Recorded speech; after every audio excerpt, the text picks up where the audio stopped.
tal? Desde Entorno Veracruz les damos la bienvenida a esta nueva emisión, con el gusto, el placer de presentarles al doctor Juan Martínez Gómez, quien es egresado de la Facultad de Biología de la zona Jalapa.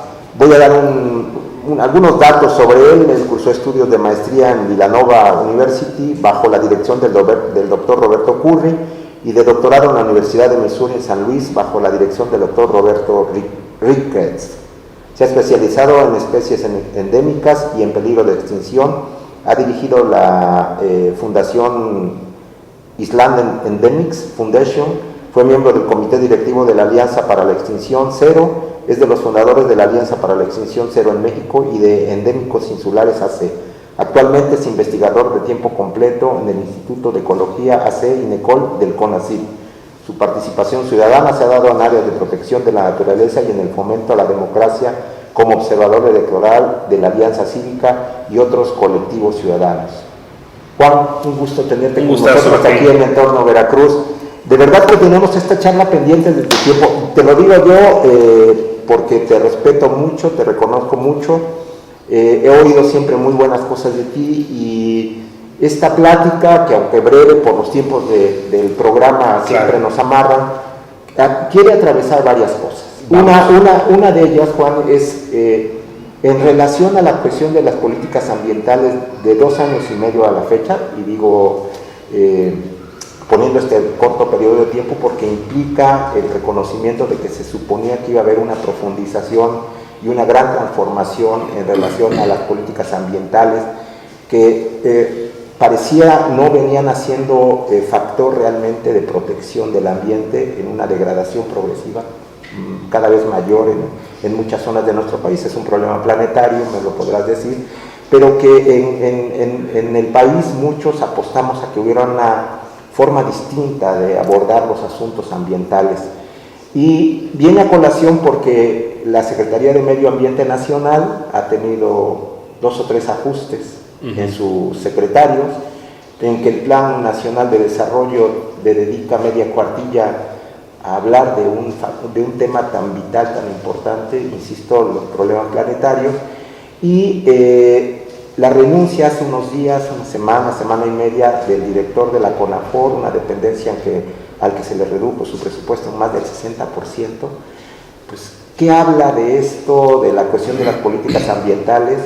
Más allá de que obviamente puedas abordar por tu conocimiento y experiencia periodos de las administraciones antes de la actual federal, ¿cómo miras tú desde tu ámbito y ojo crítico, como biólogo, como experto en cuestiones ambientales, qué está pasando en nuestro país? Pues yo quisiera hacer una alegoría, si lo vemos también desde el lado del periodismo o del lector, ¿verdad?, de los periódicos. Si vamos a una plana y vemos en esa plana cuántos párrafos, cuántas líneas se dedican a un tema, es la importancia que se le da a ese tema. Entonces, en este sentido, la cantidad de presupuesto que se le da al sector ambiental refleja la importancia que se le está dando al ambiente, y lo que vemos, yo creo que muchos estamos viendo, son señales de alerta, de preocupación, porque los presupuestos que de por sí eran quizá pues medianamente adecuados, pero cada vez han ido bajando a través de las últimas administraciones federales, ahora mucho más, como tú lo mencionas, prácticamente lleva a la inoperatividad a las instituciones. Y lo que debemos ver siempre en estos tiempos que viene tanta información cruzada y que nos sirve, que para qué se hacía esto, etcétera, debemos ver los derechos humanos. Y el derecho a un ambiente sano es un derecho humano fundamental, y el hecho de que las instituciones que se encargan de velar por este derecho humano de todos los mexicanos estén recibiendo menos presupuesto es un error. Ahora, esta situación de que es un error la forma en la cual están abordando el ejercicio en relación con el medio ambiente, te habla de un abandono, de un menosprecio hacia este elemento de discusión pública, de vida, de proyecto de vida, de derecho, como tú bien lo planteas. Pero, ¿qué hacer frente a eso, Juan? O sea, porque se suponía que había una lógica distinta en el tratamiento de este tipo de políticas públicas que salvaguardan los derechos de la gente. Sí, yo estoy de acuerdo. Creo que antes de que entrara esta administración, la expectativa de sectores amplios de la sociedad era que el ambiente iba a ser algo prioritario. Yo creo que eso es, aquí en Coatepec yo creo que ese era el sentimiento. En Jalapa también, en el estado de Veracruz, y yo creo, platicando con otros colegas, que la gente esperaba un mejor tratamiento del ambiente. Además, por ejemplo, de la triste noticia de estos cambios de titulares en las dependencias, vemos también políticas que sí representan un abandono, como el hecho de decir, bueno, no hay ningún perímetro de protección para la vaquita marina, lo cual está asociado a que ahora se puede hacer pesca con redes en las zonas donde quedan las últimas decenas, si es que quedan más de 20, ¿verdad? Y es una especie que está en peligro de extinción. Cuando se pierda es como ver a un hijo en un ataúd, ¿sí? O sea, es algo terrible, irremediable. En el caso de la forma como nosotros, ciudadanos, académicos, miembros de la sociedad, podemos participar, de entrada es con nuestros diputados. Creo que los primeros 3 años de esta administración hemos visto que sin consultas, sin foros adecuados, muchas leyes pasaron al vapor. Criticábamos el dedazo. Sin tocarse una coma. Sí, nada, no, nada. Hasta las faltas de ortografía están allí, ¿no? En algunos casos, pero es increíble ver que cuando eso se criticaba tanto en el pasado de los diputados levantaderos y todo, ahora el partido que tiene la posibilidad de realmente hacer una transformación se niega esa posibilidad y sus diputados no escuchan a los diferentes sectores donde se plantea hacer cambios. Entonces, no escuchan o no saben, Juan, porque viene aquí a colación también este menosprecio. El ámbito de lo ambiental está lleno de ciencia, de científicos, de académicos, de gente preocupada por la protección, por la conservación. Sí. Hemos encontrado también un discurso, pareciera, anticonocimiento, antiestudio, antiinteligencia. Sí. Hay unas declaraciones que son preocupantes, y yo lo que debo decir aquí es que tampoco es de todos. Hay diputados, senadores que son sensibles, pero por ejemplo nosotros que nos manifestamos alrededor del Senado, precisamente cuando la extinción de los fideicomisos, y hay que decirlo claramente, no hay evidencia de corrupción en ninguno de los fideicomisos extintos, no la hay, y aunque se prometió que se iba a presentar, no se ha presentado nada. Fue un juicio sumario sin elementos, y desaparece un instrumento financiero que lo ocupan en todas las naciones, ¿verdad? Porque si se ocupa bien es un gran instrumento. Nos lo quitaron, entonces ahora estamos como, por así que cojeando. Ahora, Juan, si hubiera habido corrupción, vamos a pensar que el discurso oficial sí tenía sustento. Voy a ponerme un ejemplo. ¿Por qué desaparecerlos todos? ¿Por qué no corregir? ¿Por qué no sancionar? ¿Por qué no castigar? Ahí sí, haciendo eco de la pregunta de la consulta del 1 de agosto, ¿por qué no sancionar a los actores políticos del pasado que hubieran hecho maniobras con el presupuesto? Por supuesto. Pero no lo hacen. Sí. Y desaparecen y además se castiga a las personas que estuvieron involucradas, si es que fuese el caso, pero no tienen por qué desaparecer el instrumento. Así es. O sea, es como si, bueno, hubo corrupción en Presidencia de la República. Pues que ya no tengamos presidente, ¿no? O sea, es un absurdo. Es una corte desde abajo que implica la destrucción sin la sustitución. Es un acto irracional. Es un acto irracional. ¿Con qué se sustituyeron los fideicomisos? Con nada. ¿Qué es otro problema? No hay nada. O sea, no hay un mecanismo que en el caso del ambiente, el ambiente está no solamente, digamos, lo que serían algunos fideicomisos visibles que tienen que ver exactamente con la naturaleza, está el de biodiversidad, está el de cambio climático, el mismo Fonden, ¿no? Está el Fonden, ¿no? Hay un grupo de fideicomisos que estaban allí y no hay nada. Ahora, Sembrando Vida, porque el presidente Andrés Manuel ha sido muy enfático al respecto, con Sembrando Vida resolvemos todo? Bueno, precisamente el mismo gobierno pidió la evaluación de Sembrando Vida a un organismo internacional que es el Instituto Mundial de los Recursos Naturales, y ellos lo que encuentran es que ese programa lo que está promoviendo es la deforestación. Y hay corrupción, se supone que ha habido balances ya de... Y precisamente están diciendo que no hay transparencia. De hecho, lo primero que encontraron es que no hay coordenadas de dónde están estos predios.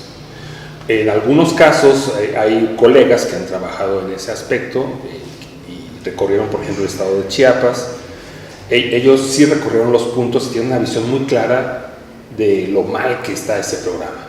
Y yo creo que es importante poner atención a todo esto porque, por ejemplo, había un programa muy exitoso que nace aquí en Coatepec, que es el de los pagos por servicios ambientales. Eso realmente es una gran innovación y es proteger los bosques, proteger la biodiversidad. Se tiene una idea clara de cuánto se está protegiendo, incluso de cuánta agua se está produciendo, ¿verdad?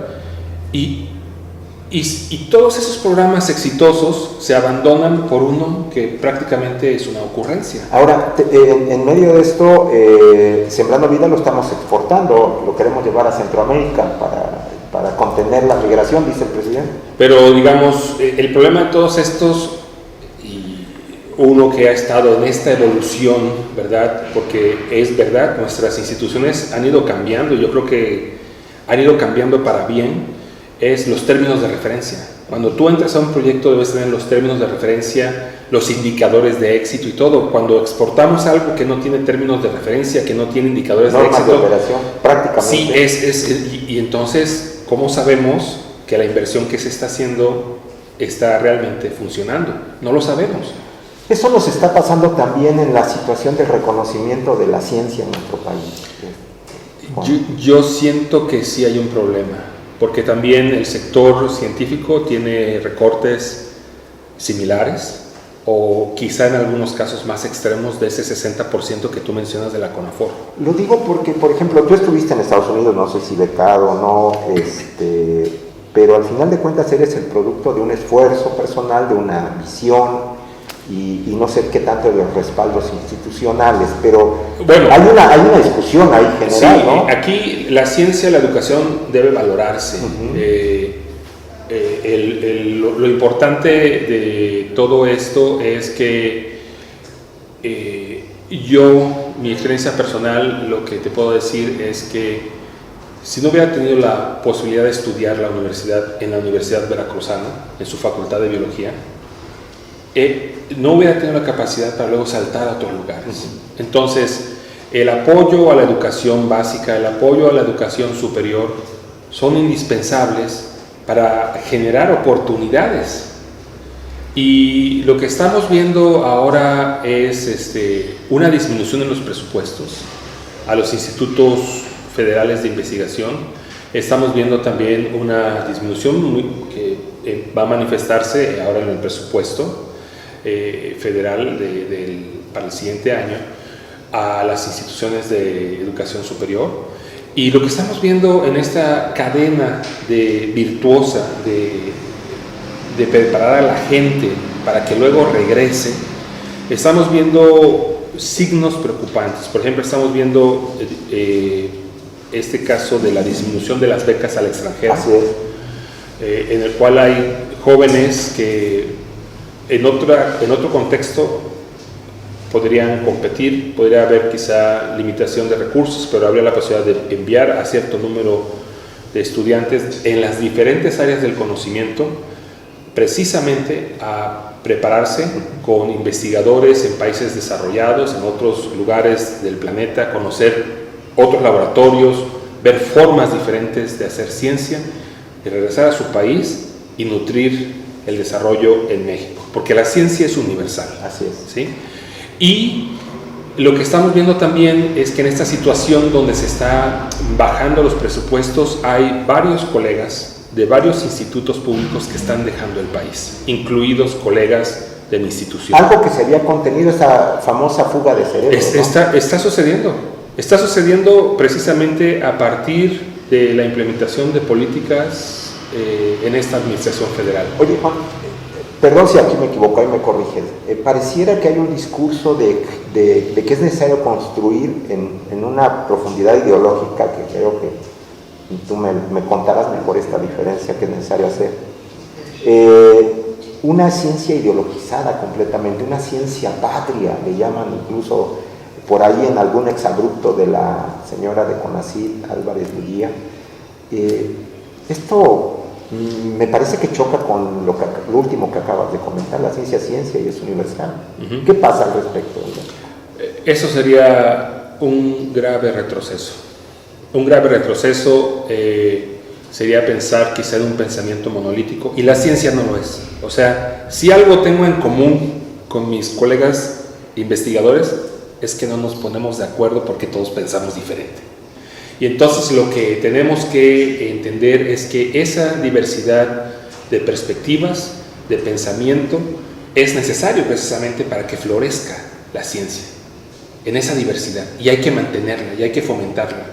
No se puede ideologizar. Uno tiene que entender que incluso entre los investigadores hay gente que en la política piensa diferente, pero también en la religión, en su partido, en su equipo de fútbol, todo. O sea, la gente es diversa en todos los aspectos, y eso es necesario. Lo que tenemos que entender, como lo dijo uno de los grandes científicos viajeros que nos visitó y también pasó por Coatepec y Jalapa, Alexander von Humboldt, es que para entender el cosmos hay que mirarlo de diferentes perspectivas. Y eso es lo que se tiene que mantener. José Revueltas, que ahora también ha sido rescatado para este proyecto de los muros de agua, que de alguna manera él inspira libertad, él también dijo que la ciencia no tiene adjetivos, que no hay ciencia burguesa, que no hay ciencia proletaria, la ciencia es ciencia.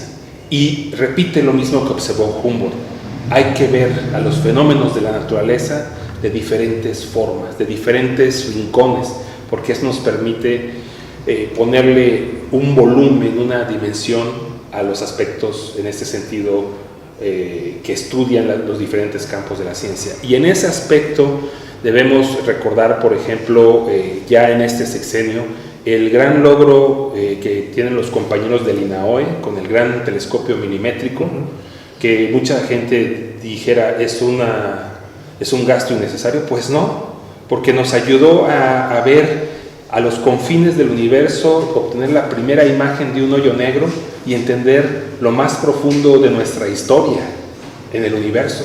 Y eso fue una institución mexicana, ¿no? Y hay gente que menosprecia, y gente de la misma administración. Sí, y lo que hay que entender es que en todos los aspectos de la ciencia se están haciendo cosas en México que están en la frontera, y también cosas que sirven a que la economía, que la vida de nuestras comunidades sean mejores, como es el caso de estas investigaciones en el INECOL sobre el aguacate, que abrieron la frontera a este producto mexicano para que pudiera pasar el aguacate. Ahora genera dividendos de miles de millones de dólares en toda una cadena de producción que va desde quien siembra, quien lo recoge, quien lo mueve a los diferentes lugares, quien lo exporta, quien lo consume.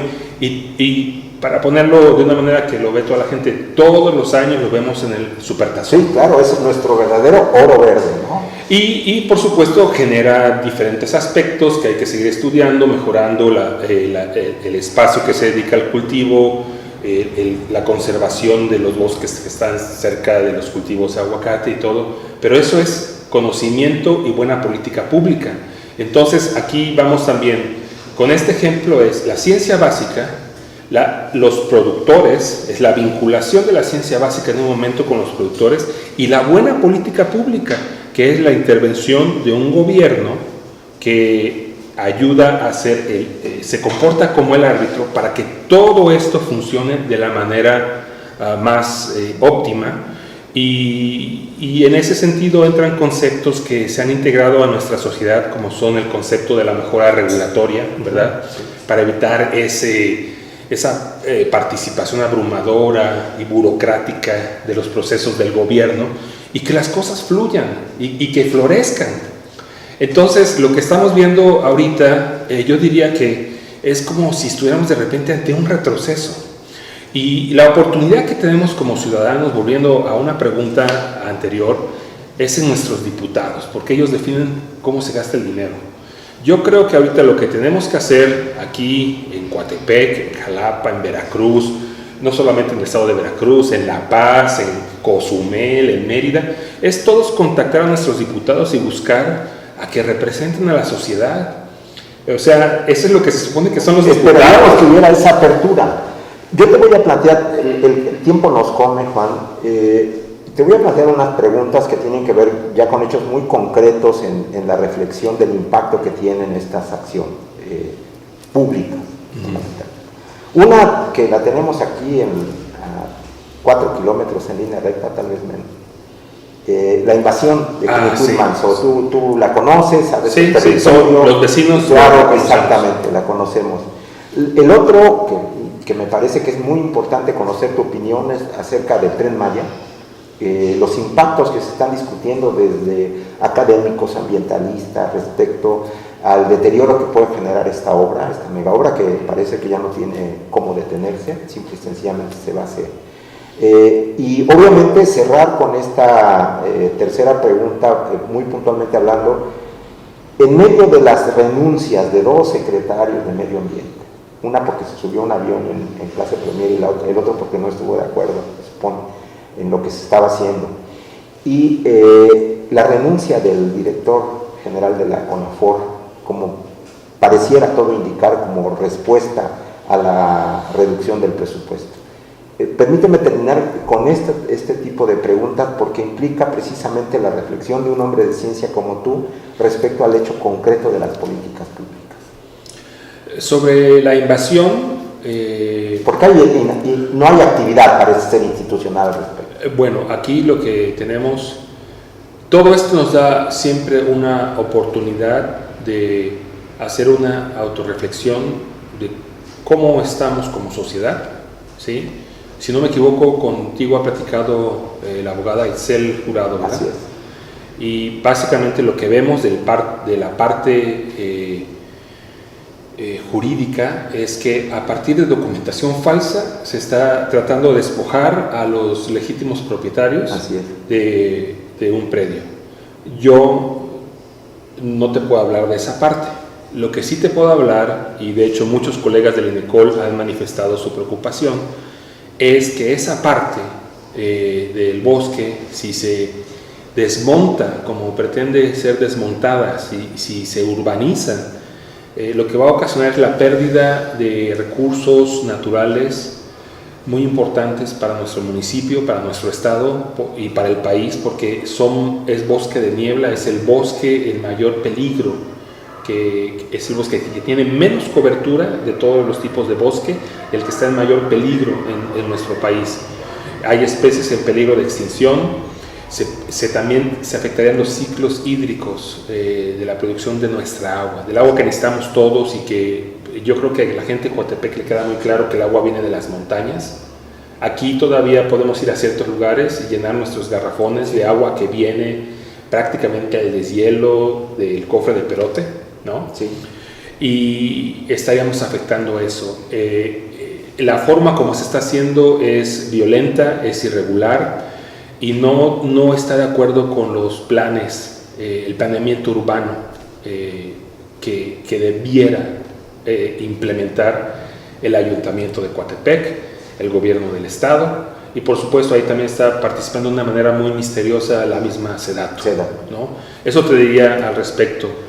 Del caso de los cambios de titulares, yo espero que sea algo, espero que sea algo transicional, pero mientras estos titulares tengan también presupuestos muy limitados, las instituciones que están, la CONAFOR, o sea, todo está asociado en el sector ambiental, en Semarnat, la CONAFOR, el cuidado de los bosques, su aprovechamiento sustentable, el combate contra los incendios están en cuestión. Y por el otro lado tenemos otra comisión muy importante que está también dentro de la Semarnat, que es la Comisión Nacional de Áreas Naturales Protegidas, es correcto, que protege las joyas de biodiversidad de nuestro país, y cada vez con presupuestos más limitados, con menos personal, y entonces estamos claramente viendo que México no le está apostando a defender su patrimonio natural. Y eso es un error para la viabilidad de nuestro país en una nación que tiene tanto potencial, así como te mencioné la vaquita, pueden ir a empezar a perder todo y luego estar en la bancarrota ambiental, y la bancarrota ambiental representa una bancarrota económica, y el ejemplo más claro es Haití. Haití destruyó prácticamente todos sus bosques, vive en la pobreza extrema por diferentes factores, pero en parte por destruir su biodiversidad, y al otro lado tenemos la República Dominicana, que ha conservado sus bosques y tiene una situación completamente diferente. La pregunta es: ¿a dónde queremos ir? Oye, ya con esta pregunta te llevo ya al último cuestionamiento y a la conclusión. La cuarta transformación como tal, ¿está comprometida con el medio ambiente? ¿La miras así? ¿O sencillamente, si antes con los gobiernos del pasado tan discutidos, tan arbitrarios, se montaban 10 pesos para la protección ambiental y ahora se le quitan 6 en el imaginario del combate a la corrupción, ¿esto implica compromiso con el ambiente, con la protección ambiental, o sencillamente hay un alejamiento total? Yo veo un alejamiento. Veo un alejamiento porque se está quitando la capacidad rectora del Estado. Entonces, mucho se había ganado con programas anteriores de la CONAFOR, de la CONAM, precisamente para lograr que la gente que ocupa o que vive en una área natural protegida, que ocupa recursos forestales, lo hiciera de una manera sustentable.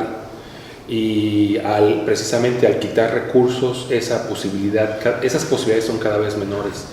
Yo espero, yo quiero ser optimista, y espero que ahora que empieza la nueva legislación, esta camada de diputados nuevos que vienen también de todos los partidos, y aquí hay que pensar, como lo dijo Miguel Negrete, el general conservador que se sumó a la defensa, ¿verdad?, de la Plaza 5 de Mayo, que todos estos diputados recuerden la enseñanza de este famoso héroe de la República, y que antes que partido tengan patria. Pues esperemos que así sea, Juan. Oye, pues te agradezco a nombre de Carlos Villalobos, director y productor de Entorno Veracruz, la oportunidad de charlar contigo, y espero que sea la primera puerta que abrimos para una discusión que yo creo que es necesario seguir teniendo respecto a estos temas. Muchísimas gracias. Gracias. Muchísimas gracias. A la Toga, a la Plaza San José. Aquí nos reciben siempre con mucha atención, y obviamente muchas gracias a ustedes y a nuestros patrocinadores. Hasta pronto.